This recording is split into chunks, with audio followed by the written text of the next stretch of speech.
سلام او وخت بخیر. زه ډېر خوشحاله یم له ځینو فرصتونو وروسته بیا هم یو ځل یو بل غنیمت چانس کې د ټولنپوهنې بحثونو کې سره ګډ یو. تر اوسه پورې یوازې یم. دا یو خاص حس دی، کیدای شي تاسو نسئ احساسولی، یوازې زه احساسوم. د لوبې بحث له ځینو اړخونو ډېر زیات جالب دی. دا چې په دې هکله باندې یو علمي او نظري بحث زه نه پوهېږم خپل جذابیت څنګه ښودلی شي، څنګه ساتلی شي. یوه برخه یې مونږ پورې مربوط ده چې څنګه یې بیانولی شو، څنګه یې ښودلی شو، څنګه نظم ورکولی شو، څنګه یې راکولی شو. زما د نن ورځې خبرې به په دریو برخو کې وي. اوله برخه ابتدایي مفهومي او تعریفي برخه ده، دویمه برخه د خشونت او د بدن اقتصادي کولو په عنوان وړاندې کوم، او دریمه برخه یو څه انضمامي بحثونه د خپلې ټولنې او د لوبو اړوند. په مقدمه کې یو خبره دا هم کوم چې زما د بحث په پای کې زه دا د اوس اعتراف کوم چې کیدای شي زه خپله ونه شم توانېدلی یو منسجم او منظم هسې ترکیب د جملو وړاندې کړم چې هغه نتیجه ګیري د دې بحث وي. اما د بحث په جریان کې به حتما هغسې مواردو سره تماس نیسو، د هغو تړاو او ارتباط به د نورو پدیدو سره مطرح کوو چې په خپل ځای کې د نتیجې د اخیستلو لپاره مرسته کوي د مخاطبینو سره. اول د مفهوم او د الفاظو په بحث کې موږ په پښتو کې لوبه لرو او دا د سپورت د لفظ سره زه فکر کوم ډېر زیات توپیر لري. په دري کې ورزیدګي یا ورزندګي د ورزش لفظ سره تړل شوی دی او تر یو ځای پورې د سپورت په معنا کې خپل ځای پیدا کولی شي. اما د مفهوم له مخې لوبه تفریحي اړخ لري ډېر، تر دې چې یو ډول تکلیفي او حقوقي اړخ ولري. هم یو ډول مغالطه ده، هم د الفاظو د مفاهیمو کموالی دی، هم زموږ د واقعیتونو د نومونې په برخه کې یوه ستونزه ده. زما مخکنۍ ادعا هم دا وه چې موږ په ټولنه کې داسې واقعیتونه لرو چې تر اوسه پورې نوم نه لري، نوم ورته نه لري ښودل شوی. لوبه هم د هماغو مفاهیمو نه ده چې ځینو نورو واقعیتونو ته کارول کېږي. لوبه اصلا د بازي په معنا په دري کې تفریح او سرګرمي څنګه خپل ډېر لري.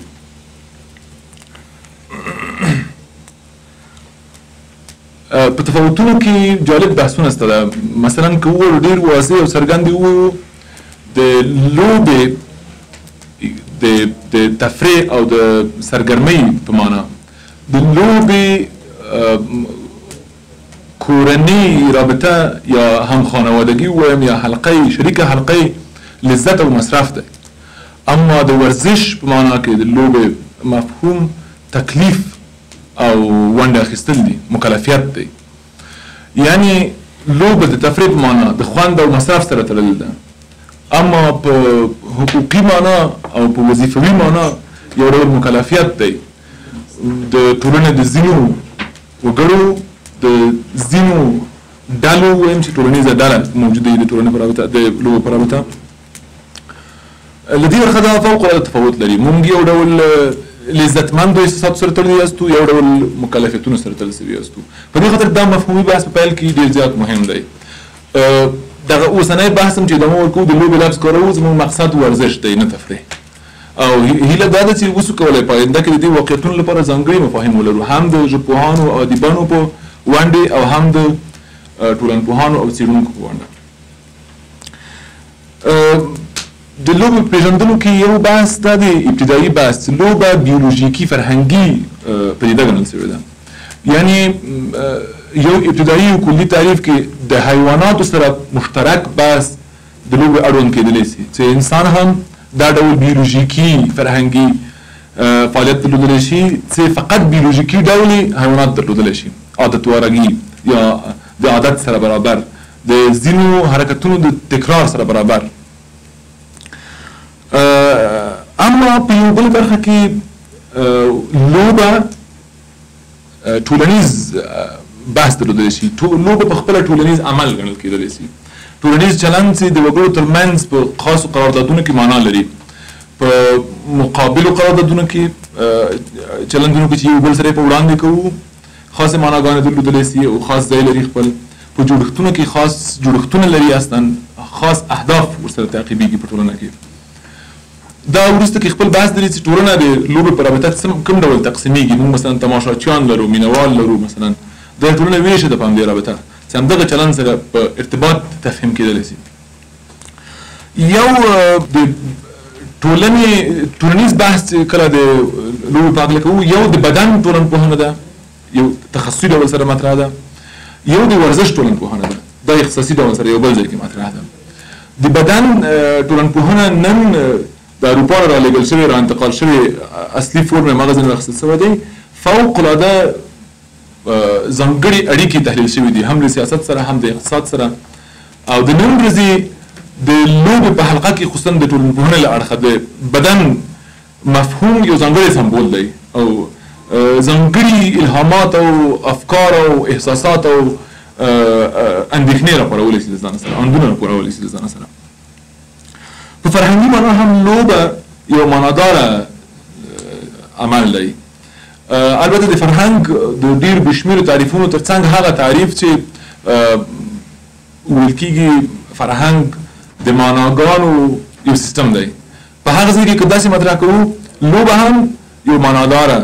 حرکت او فعالیت دی چې خپل سمبولونه درلودلی شي خپل ارزښتونه درلودلی شي خپلې معناوې لیږدولی شي یو بل ته انتقالولی شي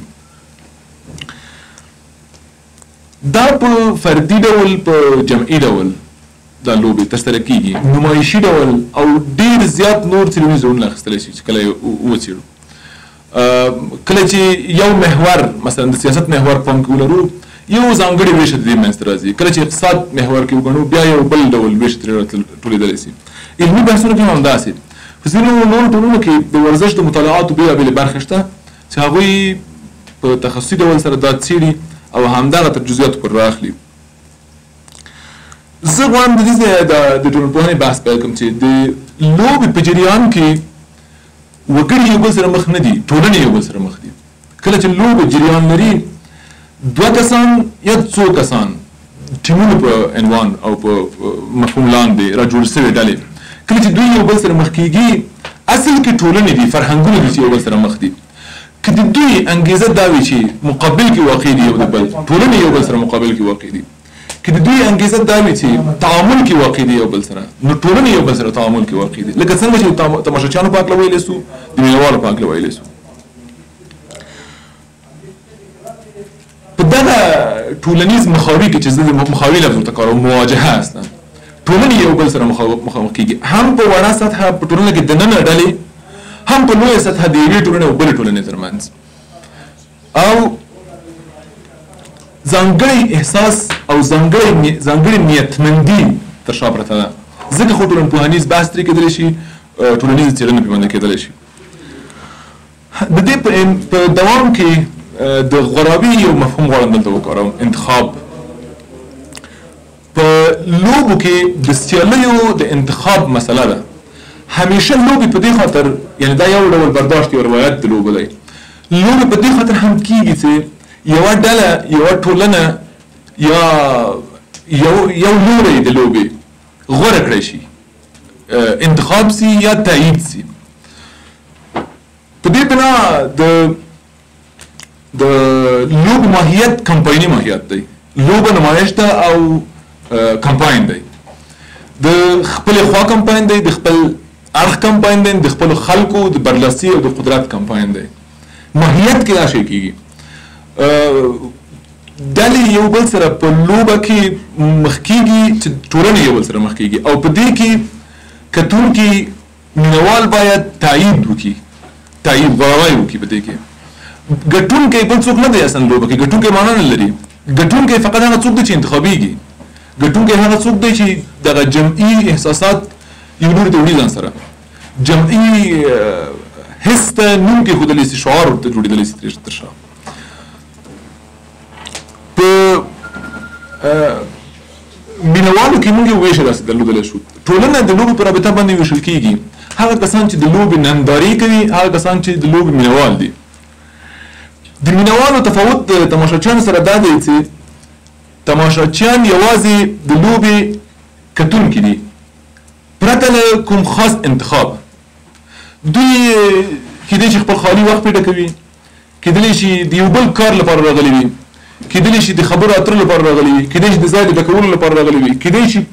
وړیا ټیکټ پیدا کړی وي راغلي وي، ملګرو سره راغلي وي، کیدای شي ملګرو خوښیږي ملګري راغلي دي د یو لوبې نندارې ته. تماشاچیان په دغه بنا سره راځي. اما مینوال هغه کسان دي چې لوبې تعقیبوي، خپل علاقمندان د خاص لوبو دي، په دو لوبو کې ځانګړي کرکټرونه لري، د هغوی حرکات او سکنات، د هغوی نومونه، د هغوی څیرې، د هغوی برخورد، د هغوی ورزشي ادا تعقیبوي او ورته زیاته مهمه وي. هغه ځان ته بیلګه ګرځوي. مثلا دا موږ په شدید او خفیف ډولونه باندې بیا ویشلی سو. هغه مینوال چې شدید مینوال دي هغوی حتی راځي همجمعګي کوي، خپل لباس هم د خپلو هغو د خوښې ټیمونو سره برابروي، د هغوی لباس کاپي کوي. موږ په هغوی کې لیدلي دي چې عکسونه د ځینو لوبغاړو شته ده،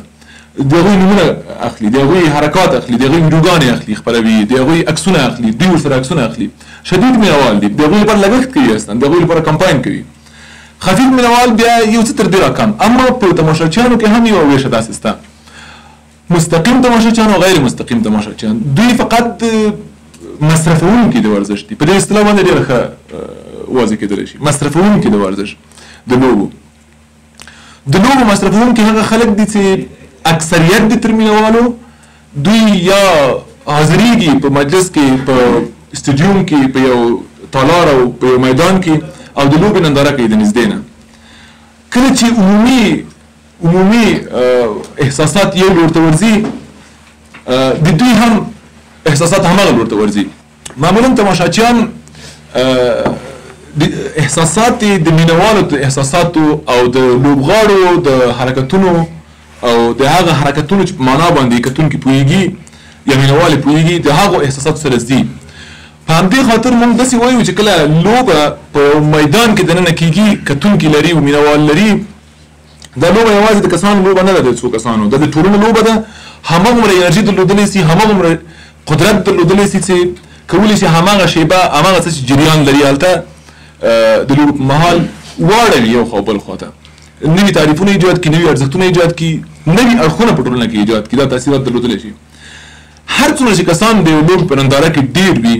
مجموعه د وګړو ډېره وي، تاثیر او فشار هم مثبت هم منفي په لوبغاړو باندې ډېر دی. دوی ګوري چې څومره توقع او انتظار په دې خلکو کې دوی د ښې لوبې په اړوند شته، د ښې لوبې تعریف هم په خلکو کې فرق کوي او د دې فشار لاندې وي. دوی چې کله یو ښه حرکت ترسره کوي د لوبې په جریان کې، څومره تشویق اخلي، هماغومره انرژي ورسره اخلي. په دې خاطر د دوی د لوبې په جریان کې عمومي انرژي د ټولنې انرژي ګډېږي، د ټولنې قدرت ګډېږي دوی سره، د تماشاچیانو او د مینوالو.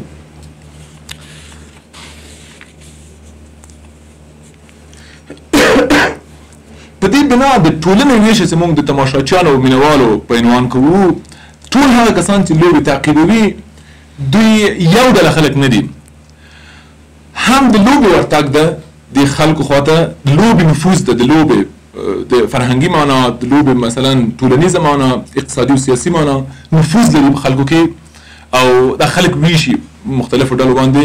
نږدې پلویان او کتونکي مینوال او ورو ورو داسې لرې کېږي. هم د ټولنې انتظارات او توقع او د هغوی فردي او شخصي او رواني او ټولنیز ارمانونه او ارادې، د هغوی پوهه او د هغوی ټولنې سره خپل اړیکې په دې تاثیر لري چې دوی لوبو سره وتړي. په داسې یو جریان کې ټولنه بېلابېل وضعیتونه اخلي. مثلا یو ډول وضعیتونه چې زموږ په ټولنه کې یو خاص ډول شته، د لوبې خصوصا د کرکټ د لوبې عمومي کېدل دي، هر ځای کېدلي دي، ښکته کېدلي دي، د سن د مرزه، د جنسیت د مرزه، د انتخاب د مرزه وځي، د نظم د قانون د مرزه وځي. مثلا کوڅو کې کرکټ کېږي، سرګو غاړو کې کېږي، والیبال کېږي، فوټبال کېږي. هر څوک خپل هغه وړوکي نظم سره چې څومره یې پېژني، څومره پوهېږي، څومره تجربه لري، په دې خاطر چې دا انتخاب دی، دا عمل ترسره کوي، عمومي کېږي په دې بنا سره. په خلکو کې ډېر زیات نفوذ پیدا کوي. زموږ په ټولنه کې زه نه پوهېږم کوم ډول تعصب سره سړی باید ووایي چې زموږ لوبې قومي کېږي او دلیل دا دی چې سیاست مو قومي دی او د سیاست له مجرا نه د ټولنیزو بحثونو او د فرهنګي بحثونو له مجرا قومي کیږي. قومي شوي هم دي، داسې برداشتونه هم شته ده. البته قومي شوي فقط د ټولنې له اړخه دي، کیدای شي دا اداري بحث نه وي چې مثلا اداره په سیاست کې بیا صحیح ده چې وروسته کې وایم د سیاست او د لوبو په بحث کې داسې یو دریځ شته دی په سیاسي مرجع کې یا سیاسي ارګان کې چې لوبه هم لکه د نورو هغو ارګانونو ادارو چې قدرت د تعادل لپاره یا د قدرت د ساتنې لپاره ویشل کیږي، د لوبې اړوند ادارې هم همداسې ویشل کیږي او د سیاست لپاره چې زموږ د کرکټ ځینې شنونکي دا بحثونه هم لري چې سیاسي برخورد سره سوی دی کیږي. دا پوښتنه په خپل ځای کې ډېره ظریفه او ډېره ښکلې ده. پرته له ځواب هم که پاتې شي زه فکر کوم هېڅ عیب نه لري. اصلا د لوبې په جریان کې څه واقع کیږي؟ هغه ځای کې چې لوبې جریان لري څه شی واقع کیږي؟ موږ خو فقط د میډیا او د رسنیو له لارې د ژورنالستانو راپورونه اورو ګورو.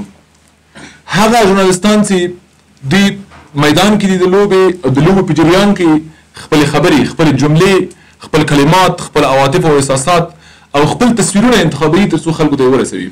هغه کسان چې غیر مستقیم کتونکي دي یا پالونکي دي یا تعقیبونکي دي د لوبو، په دې کې د خپل شخص چې دا راپور ورکوي، گزارش ورکوي، د میډیا او ډېر ځانګړی رول دی. د دوی لپاره کوم کلمات او کوم جملات د کوم ځای نه پیلوي، څنګه ادامه ورکوي، څنګه د یو بریا او د بل ناکامي راپور کوي، په کوم کلماتو څنګه یې تعبیروي. اصلا هیڅ کله د تعبیرونه له ارزښتونو اوخته نشي کېدلی، د قضاوتونو اوخته نشي کېدلی. په همدې خاطر موږ هغه چې غیر مستقیم کتونکي دي د رسنیو له لارې چې ګورو، ما خپله شخصا حتما تاسو مو اورېدلي دي د عامو خلکو انتقادات هم په دې رابطه شته، د تحلیلونکي په رابطه چې هلته د میدان تحلیل کوي د نګرده لګیا دی، د راپور ورکوونکي په رابطه، د عکسونو د خپروي په رابطه، د خپله کرکټرونو په رابطه چې لوبو مدیریت کوي او د لوبغاړو په رابطه. ګډونوال چې د لوبې د کتو لپاره راځي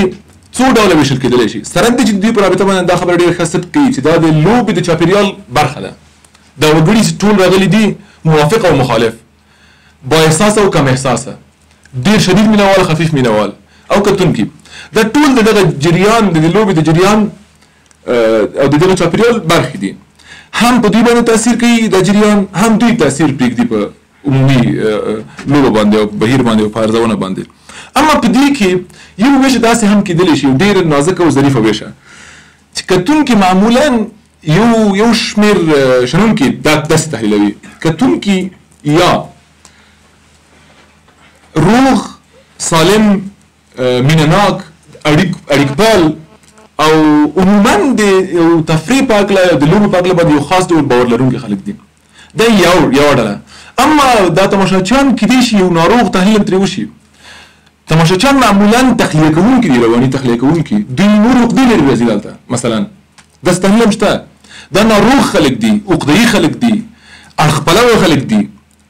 خپل هغه برخوردونه او چلندونه چې بل ځای کې نشي کولی دلته غواړي وکړي. همدې لپاره د لوبې جریان د کتونکو په واسطه کولی شي سمت واخلي، جغرافیه واخلي، قوم واخلي، د شخصیتونو په افرادو په بنا باندې تحلیل سي او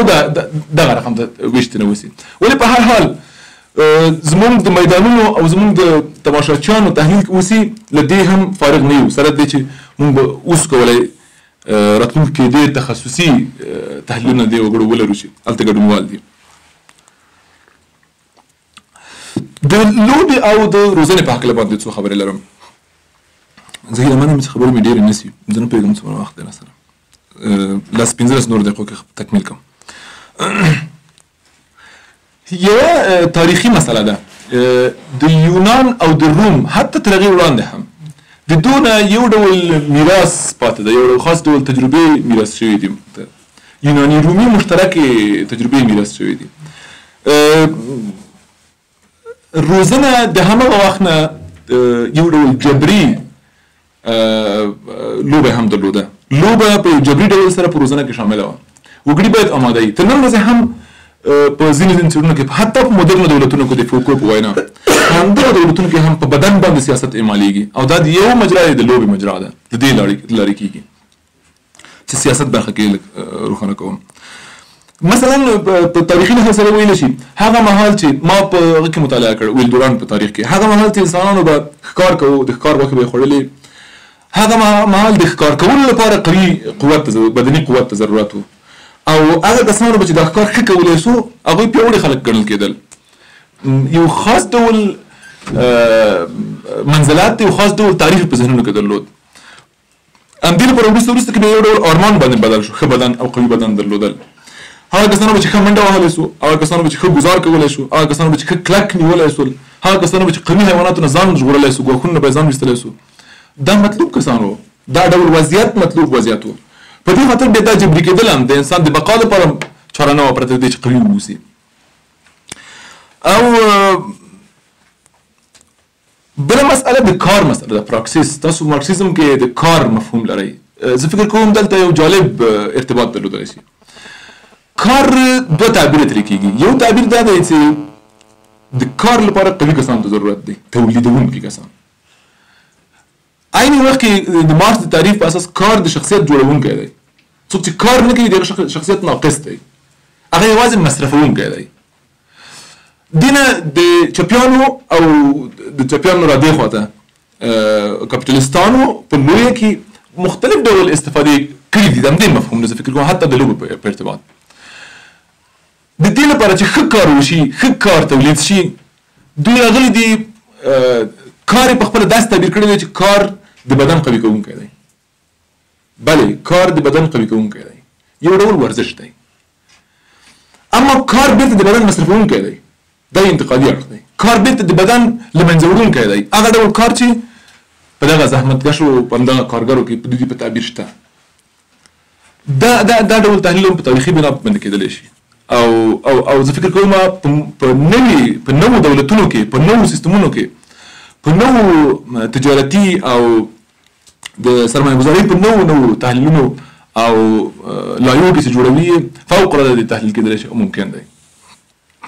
دلته پوښتنې پیدا کېدلی شي هغه وخت چې کار ماشیني کېږي هغه وخت چې کار ټکنالوژیک کېږي بیا د بدن سرنوشت څه کېږي که بدن یوازې د کار لپاره روزل کېږي او برعکس هم دلته هم د بدن د مصرفولو مسله ده هم د بدن د جوړولو مسله ده د کار په رابطه یو بل بحث د روح او د بدن دی چې دا یو څه فرهنګي معنوي بحثونه دي د ادیانو په امتداد کې مطرح دي د فوکو زه نه پوهېږم چې وروسته کې هم د ده عنوان راځي که نه دلته جالب دی دا تحلیل هغه یو ځای کې ویلي دي عبارت دقیق د فوکو عبارت نه دی اما مفهوم صریحا د فوکو مفهوم دی هغه وایي چې یو وخت همدغه معنویت همدغه فرهنګ همدغه نامرئي برخې د ژوند همدغه آگاهي دا خپرول چې بدن دې د روح په خدمت کې واوسي دا فزیک دې د روح په خدمت کې واوسي او د دې لپاره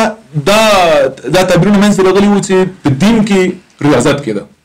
بدن نه باید صرف نظر کړی وي یو چا په دې خاطر چې ښه معتقد پاتې شوی وی ښه ایمان یې درلودلی وی یا یې هغه خپل معنوي اړخ ساتلی وی چې تاسو که دا وڅېړئ ارتباط ورکړئ د نن انتحاري دقیقا همدغه شی دی بدن خپل د روح په ګټه باندې له منځه وړي خپل بدن خپل فزیک خپل د معنویاتو خپل د اعتقاداتو خپل د روح او خپل د هغه نور څیزونه چې دی پسې تړي د هغو دپاره بدن له منځه وړي یعنې بدن کې دویم شی او په خدمت کې د روح فوکو ډېر ښه جالب وایي دا هماغه کسان دي چې یو وخت مونږ ته ویل چې بدن مهم نه دی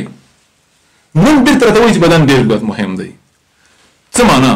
معنا یې دا ده چې یو وخت مونږ ته ویل چې خپل فزیک مصرف کړئ تر څو هغه میتافزیک تاسو وساتئ او ویې لرئ د دوی ګټه په دې کې وه نن ګټه په دې کې ده په دې خاطر چې کریم تولیدوي په دې خاطر چې د بدن د ساتنې لپاره مواد تولیدوي بېرته درته وایي چې بدن ډېر زیات مهم دی نن د بدن د پېژندنې معرفت او ایډیولوژي منځته راغله ده د بدن د ساتنې او دا په پراخ ډول سره په دولتونو کې خصوصا په نظامي برخه کې پام کې نیول کېږي چې ورزشي مکمل منځ کې د واسط عمل ترسره کوي واسطه ده او بهترین نقش ورته ورزش لوبوي دلته د دولتونو اوسنۍ ایډیولوژیو کې معمولا د دوی د بقا لپاره جنګي وګړي چې مساوي کېږي جنګي ټولنې ته د دې خلکو ضرورت احساس کېږي په ایډیولوژي کې دا شی شامل دی دوی د خپل بقا لپاره یو ډول ویره د ماربون په اعتبار وړاندې کوي یو ډول ویره تولیدوي چې تر څو انسجام منځته راسي په سیاست کې دا شی وایو که نه چې یو ډول داسې آګاهي باید تولید شي چې وویرو خلک د نورو نه ویرو فرضي دښمن تر څو خپلمنځي هغه منځته راشي انسجام منځته راسي. لوبې په دغه برخه کې ډېر زیات خدمت کړی دی او کله چې امریکا ته او چین ته ګورو، خصوصا امریکا ته، د ځینو وحشي ډوله انسانانو چې برخورد وحشي وي، کاملا وحشي برخورد وي، د دې انسانانو اړتیا دولتونو ته شته دی. دا انسانان په څه باندې روزي، په څه باندې ساتي؟ دا دقیقاً په ورزش باندې ساتي، په لوبو باندې ساتي. هغه انسانان چې صنعت دي د انسانانو، هغه انسانان چې پلار مور نه لري، هغه انسانان چې عاطفي تړون بل چا سره نه لري، فقط باید هم قوي اوسي هم اطاعت وکړي، هم ډېر زیات قوي اوسي، په وحشتناک ډول سره له منځه یوسي کله چې امر ورته وشي، او هم ښه اطاعت وسي کولی. دا چې کله امریکایان راغلي وو، زموږ حتما ستاسو په یاد دي، زموږ ځینې عامه عرفي او هغه ډېر محلي تحلیلونو کې زموږ د جهاد پلوه فکرونه به ویل چې امریکایان ډېر غټ غټ دي، کله چې دوی جنګ صحنې ته راځي ورته متوجه کېږي ډېر زیات غټ غټ دي، بدنونه ډېر زیات غټ غټ دي. بېرته به د خپل توجیه لپاره بیا ویل چې دوی غیرت نه لري، فقط بدنونه یې غټ دي. غیرت فقط د مسلمانانو درلودلی سي. د روزنې او د ښوونې روزنې په برخه کې د بحث د خشونت او د بدن د اقتصادي کېدو مسله هم ډېره زیاته مهمه ده. د فوکو یو برخه خبره همدغه ده، د بدن اقتصادي کېدنه، د بدن په رابطه سرمایه ګذاري، د بدن لپاره مصرف کول او د بدنونو لپاره شرکتونه منځته راتلل چې بدنونو ساتنې ایډیولوژي تکمیله کړي. دغه اعلانونو او تبلیغات چې موږ په دغه بڼه سره ګورو، یوه مکمله برخه یعنې ډېره فوقالعاده برخه د بدنونو نمایش دی، او د بدنونو د نمایش له لارې هغه افکار او هغه احساسات او هغه غوښتنې او پیغامونه انتقالېږي کوم چې کېدلی شي په نورو برخو کې په نورو بڼو انتقال نه شي. دا هم تاریخ ته که مراجعه وکړو، یو ډېر جالب هغه ما په ویلدورانت کې ولوست، ویلي په یونان کې او په روم کې دا شی تجربه شوي دي، خصوصا په یونان کې د خدایانو سره هم ډوله کېدل چې زما نه اوس هېر دی چې هغه خدای چې د قدرت خدای و، د بدن د قدرت خدای و، هغه کوم یو و، خو وګړو به دوه خصوصیتونه خپلول تر څو دغه خدای ته نږدې واوسي. هغه خصوصیتونه یو ښکلا وه، یو قدرت و، بدني قدرت. هر یو کس به چې دا بدني قدرت درلود، یا په طبیعي ډول سره درلود د پیدایښت د موره، یا یې د تمرین له لارې ترلاسه کوو،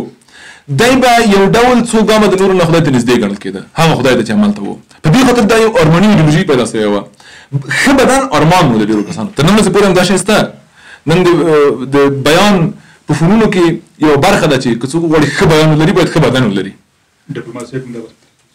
کې هم دا شی شته، په نمایشونو کې شته، په فلمونو کې هم دا شی شته، په سینما کې او په رسنیو کې هم دا شته، په ټولنه کې هم داسې تحلیلونه شته د دې قصې. زه ګمان کوم دا تعبیر د خشونت په رابطه ډېر جالبه دی چې لوبه که یو ډول بدبین تحلیل دی وکړو، یو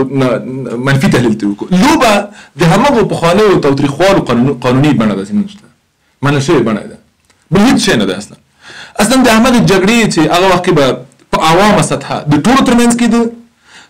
په خاص سطحه به فقط د کرکټرانو او قهرمانانو ترمنځ کېده، هغه انتقال شوی دی. نن موږ ورته فوقالعاده قانوني بڼه ورکړې ده، ورته ادارې لرو، هیاتان لرو، امتیازات لرو، مشروع جنګ دی، ورته بودیجه اختصاص کېږي او نور څه، او دا سیاستونو ته په ګټه ده. په دې خاطر دا همداسې شته. فوکو وایي مډرن دولتونه د دې لپاره ځانګړي سیاستونه تولیدوي د بدن د کارونې لپاره. بدن څنګه کنټرولېږي د دولت په واسطه؟ که یو کس خپله قوي وي، یو وګړی په خپله قوي وي، دا د خپل دغه فزیکي قدرت د بل چا په رابطه نشي کارولی. یعنې یو کس په کوڅه کې یا په یو بل ځای کې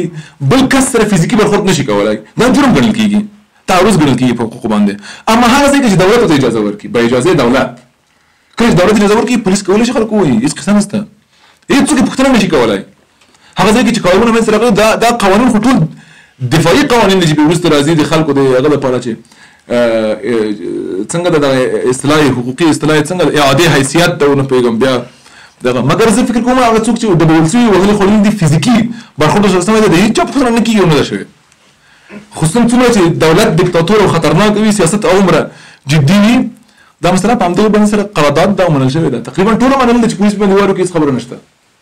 هېڅ خبره نشته ده، هېڅ غوښتلی نه شو اصلا. د فرخندې د وژنې په رابطه چې دا تحلیل کوو ډېر جالب ولې که یو کس دلته ولاړ وای فرخنده خو ضعیفه و تاسو واک باندې کوو که دا برعکس وای او دا کار کړی وای یو وسلې سره څوک راغلی وای قرآن ته ورچولی تاسو هېڅ کار نه شو کولی د قدرت اعمال هلته خو د وسلې په تفاوت سره فقط د فوکو د بحث ادامه کې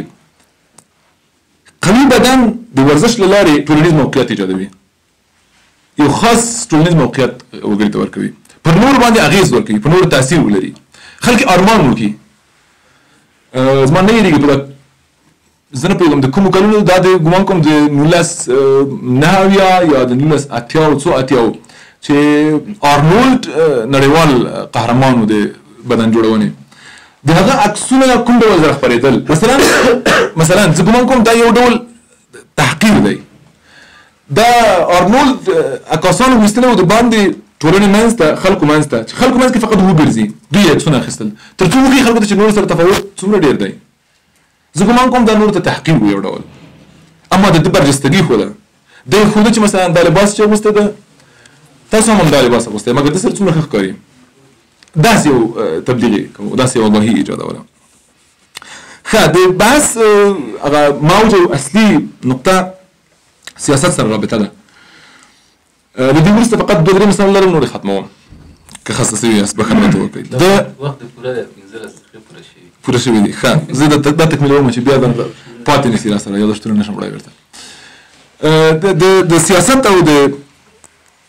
لوبې رابطه زه ګمان کوم تقریبا په دې خاطر چې د یو برداشت مخکې موږ ډېر سیاسي یو هر یو وګړی د دې مسایلو په رابطه خاص باورونه او فکرونه او پیشفرضونه او اندونه لرو څو مشخص وجوهات لیکل سوي دي د لوبې او د سیاست لپاره لوبه په دې خاطر سیاست ته مهمه ده دولت مهمه ده چې اول د وګړو فزیک کنټرول کړي قوي کسان کنټرول کړي او قدرت په خپل لاس کې ولري معنا دا چې هر اصلا کې دولت ته نه څوک باید کوم لوبه کې ګډون وکړي څوک د لوبه کې ملي ټیم کې شامل سي څوک باید کوم معیارونه ولري تر څو ورزشکار وګڼل سي د چا لپاره کوم ډول مسابقې برنامه‌ریزي شي څومره ورته لګښت ورکړل سي اداره کوم ډول پالیسي او کوم ډول قواعد او مقررات تطبیق کړي دا ټول دولت ته نه دا هغه سیاست دی چې په وګړو باندې ورځي د دوی د فزیک د کنټرول لپاره مثلا بعضې کسان که د مینې له اړخه وي بعضې کسان یو خاص ډول مینه لري ورزش سره ولې فزیکي برابر نه دی دولت ته یې نه شي ته نشي کولی ته نشي کولی قهرمان اوسې ته نشي کولی لوبغاړی اوسې ته نشي کولی څنګه چې مثلا لوړېږي جنسیت هم ته یې نه وي سن هم ته یې نه وي نور معیارونه ته یې نه وي ټولنیز موارد هم ته یې نه وي حتی په ځینو تعلیمونو کې قومي اړخ برخه هم ته یې نه وي بله مسئله عمومي کول دي لکه د چین غوندې هېوادونه د ورزش د په دې خاطر چې نفوس ډېر زیات دی زه ګمان کوم د ورزش د عمومي کولو له لارې او په هر فرد باندې د حقوقي مکلفیت د ایجادولو له لارې غواړي عمومي روغتیا او د روغتیا په برخه کې عمومي لګښت راکمه کړي او دا د دولتونو سیاست دی دا یو ډول کارونه ده په دې خاطر چې موږ داسې آګاهي هم د طب له اړخه لرو چې دا ډول پوهاوی هم لرو چې ورزش د بدن لپاره ګټور دی له طبي اړخه زه په دې سره دې چې ټول د دې نتیجې علمي نتیجې تر تحصیل لاندې یو کېدلی زه فکر کوم شک هم باندې وسو کولی کېدای شي بعضې بدنونو لپاره حتی ورزش ضرر وکړي دې په ځای چې ګټه وکړي ورته بعضې بدنونو لپاره صحیح ده دویمه دا دی دریم جنګي نقش درلودل دولتونه په دې خاطر چې خپل هغه د جګړې رول هم وساتي که اوس جګړه نه لري بل وخت لپاره حتما باید ورزش ته پام وکړي دا خشونت په قانوني ډول سره تعریف کړي او وساتي او بل نمایش د قدرت نمایش دی د نړۍ په کچه په میدانونو کې نړیواله ټولنه او د هرې ټولنې نړیواله څیره د هغه ټولنې د ورزشي میډالونو ورزشي لوبو ګټنو او تعداد پورې راګرځي چې څومره یې ګټلي دي څنګه یې ګټلي دي کوم میدانونو کې لوبې کړي دي او څومره چانسونه یې ترلاسه کړي دي او داسې نور دا څیرې جوړول او داسې نړیوال چانس ورکوي د هغه لپاره دولت لپاره یو په بل تعبیر چې کوم قوي بدنونه د ورزش له لارې او د ورزشي ټیمونو په څیره کې د یوې ټولنې د سیاست ژبه ده اصلا هر څومره چې دوی قوي بدلونه ولري، قوي انعکاس ولري، هلته دوی کولی شي قوي خبرې وکړي، قوي دریځ ولري او ځانګړی موقف ولري. ښه آخري خبرې مې دي ماري بروم نه هېروو. ماري بروم یو فرانسوي ټولنپوه دی چې دغه په هکله باندې ما د معرفتي نوښت په لړ کې یو چار درلود. د هغه بحث په سیاسي ټولنپوهنه او بیا د لوبو ټولنپوهنې پورې راګرځي. 40 کاله په دې هکله باندې څېړنې کړي دي. یو کتاب لري فوټبال د شي تعاون، یو عنوان لري که مانه اوس هېر شو، عاطفي تعاون، فوټبال عاطفي تعاون. د فوټبال په هکله باندې مشخصې څېړنې لري او دغه تیرو څو کلونو کې دا خپل آثار خپاره کړي. یو کتاب په دې هکله باندې په همدې عنوان چاپ شوی دی، خپور کړی دی. بي بي سي ورسره مفصله مرکه کړې وه. هغه مرکه مې ولیده، ډېره جالبه ده. هغه یو داسې ناشنا تعبیرونه کوي، یعنی ډېر افراطي انتقادي تعبیرونه کوي له دې مسئلې. هغه د فوټبال شرکت یادوي، د فوټبال تجارت یادوي، د فوټبال ایډیولوژي یادوي، د فوټبال ناروغي یادوي، د فوټبال مذهب یادوي. فوټبال مذهب دی، د تقدس تر کچې پورې آګاهي لوړ شوی دی، د رسنیو او د سیاست له اړخه دا لوی کړی دی ډېر زیات، او په دې باندې زیات سرمایه ګذاري کېږي. نتیجې عموما دا ده چې وګړي په وړو وړو ډلو کې په متعصب ډول سره رواني وضعیت سره وروزي او وساتي. متعصبې ډلې په وړو وړو حلقو کې توکمپالې نژاد پرستې ډلې ټولې د بروم په تحلیل کې هماغه د فوټبال مینوال دي چې په مختلفو کټګوریو کې ویشل کېږي په یو ټولنه کې، خصوصا فرانسه کې او په اروپا کې. هغه یو جالب ترکیب لري. د هغه مخکینیو روایتونو چې د لوبو ټاکل شوي دي، لوبه فرهنګ، لوبه ټولنیز بدلون، تړون، لوبه مثلا خلاصون، دی په ادامه کې وایي لوبه افیون. دقیقا دغه مخکینی تعبیرونه ټول داسې کاروي چې لوبه د بېخودۍ یا ناخودآګاهۍ لپاره، د از خود بېګانګي هغه اصطلاح چې مارکس کاروي، د دې لپاره کارول کېږي. خپل تعبیر ډېر جالب دی. هغه وایي عمومي آګاهي چې د وضعیت په هکله شته، انتقالي آګاهي په ټولنه کې. لوبې دقیقا راځي دغه آګاهي بې حسه کوي. په اوسنیو شرایطو کې لوبې راځي دغه آګاهي بې حسه کوي، او یو هغه د ټولنې نه د خلکو نه د مینوالو نه تماشاچیانو نه هسې خلک جوړوي چې په خوراک او په لذت باندې قناعت کوي، او دولتونه کولی شي دا خلک رام کړي او قانع کړي خپل ځان سره. او دا د لوبو فوق العاده ځانګړی نقش دی. خلک مصرفوي چې نورو کارونه کوي، یعنی بوختیا یو هغه دی، او مشغولتیا او بوختیا یو هغه دی، مصرف یو مسله ده چې مصرفوي هم. ښه باید د هغه نظر وایي هغه ډول توصیفونه چې لوبه رازمنه کوي، راز ترې جوړوي، هغه توصیفونه باید مات شي. هغه رسنۍ کوي، سیاستوالې کوي. هغه آګاهي چې دوی جوړوي، هغه توصیفونه او عبارتونه چې دوی جوړوي،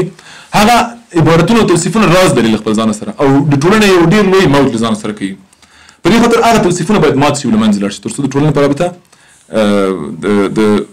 لوبو اړوند آګاهي او ذهنیت بدل شي. آخري خبرې مې دا دي زموږ د ټولنې په رابطه. موږ د ملي غرور حس ورسره ډېر کوو، او دا تعبیر زه فکر کوم ډېر سالم او مثبت تعبیر دی. که د انسجام لامل ګرځي، که د عمومي ګټې لامل ګرځي، که د خلکو د نږدې کېدلو لامل ګرځي، دا ډېر ښه دی. اما په دې شرط چې په دغه بڼه پرمختګ ونه کړي چې قومي او سمتي او نور ډول شي. موږ حتی د فوټبال دغه ټیمونه چې نومولي دي، د نومونو ته پام وکړئ، سپینغال بازان او مثلا د امو د امو نهنګان یا دته ورته دا نومونه په خپل انتخاب دي، نومونه وایي چې څه خبره ده، شیران خراسان او دقیقا دغه نومونه وایي چې قصه څه ده، کومه ایډیولوژي تر شا ده د دې نومونو تر شا. بیا مثلا د لوبې ګټل او بایلل هغه ایډیولوژي ته راجع کوي، هغه ایډیولوژي ګټي هستن، هغه ټولنې ګټي هستن، هغه تاریخي ګټي هستن، هغه ارمانونه ګټي هستن. په دې بنا دا که په سالم ډول سره وي چې زموږ ټولنیز غرور وساتي، موږ وروزي او سره منسجم هم کړي، دا ډېره ښه ده. اما کېدلی شي ډېر خطرناک واوسي، دا په یو پل پاکي باندې قلم کېښودل وي. دوه واقعیتونه زموږ په ټولنه کې. زورواکي یو ځای کې په بدني قدرت پورې راګرځي، فزیکي قدرت پورې. موږ زورواکي په عمومي آګاهۍ کې د ټوپک درلودل، د پیسو درلودل، د دولتي او رسمي موقف درلودل پورې تعبیر او معرفي کوو پېژنو. اما د ټولو هغه لاندې ځای ناستی اصلي ځای چې دی د بدني او فزیکي قدرت درلودل دي. هغه څه په وګړو کې وي، څه په دې وسلې کې وي، څه په دې پیسه کې وي. بناً دا ډول خشونت بیرته په یو بلې څېره چې هماغه و په تاریخ کې دلته دوام پیدا کوي. زموږ زورواکي دې پورې تړلې ده. هغه کسان چې زور وایي په ټولنه کې یو ډول نه یو ډول فزیکي قدرت پورې راګرځي، او دا فزیکي قدرت ته دا هغه ورکړی دی. مثلا تاسو په پیښو کې وړو پیښو کې چې په یو ځای کې کېږي یا هغه منځنیو پیښو کې چې کېږي د خلکو ترمنځ چې بیا دولت وزیر مداخله پکې کوي پورته کوي، هغه پیښو کې چې زیاتی شوی یو طرف زور وایي بل طرف ټکول شوی، هغه کې تاسو څه ګورئ؟ د دې پیښې عناصر څه شي دي؟ یو برخه یې فزیکي قدرت دی د دې ټولو چې ډېر مهمه ده، هغه د ورزش لاره لاسته راغلی دی. او آخري زه ګمان کوم زموږ په ټولنه کې غچ اخیستنه، زه د یو ټولنیز څېړونکي په صفت دا وایم، غچ اخیستنه یو ډول ورزش دی، فقط د زمان او د مکان او د نسل په امتداد کې. نسل بدلیږي، زمان بدلیږي او مکان بدلیږي، اما بیرته پکې هغه اساسي عنصر د ورزش چې زور آزمایي ده او بارلاسیتوب دی، هغه پکې بیرته تطبیقېږي او ساتل کېږي. هغه غیرت چې موږ په دې هکله مطرح کوو، هغه ننګ چې مطرح کوو، هغه نسلي پوهه چې انتقالوو یو بل سره تحلیلوو، هغه ټول زه فکر کوم د ورزش د لوبې سره دقیقاً ارتباط لري. دا یو بل ډول ورزش دی چې د ورزش په نوم نه یادېږي، اما زموږ په ټولنه کې شته، هلته په مقابل کې ولاړ اوسو، د دې لپاره قانون لرو او منو یې. تاسو ټول ته په دې عمومي کلیشه خپله خبره پای ته رسوم چې اول ځان ته بیا تاسو ته روغ بدن له روغ عقل سره غواړم چې دا یو عمومي کلیشه ده. ډېر تشکر.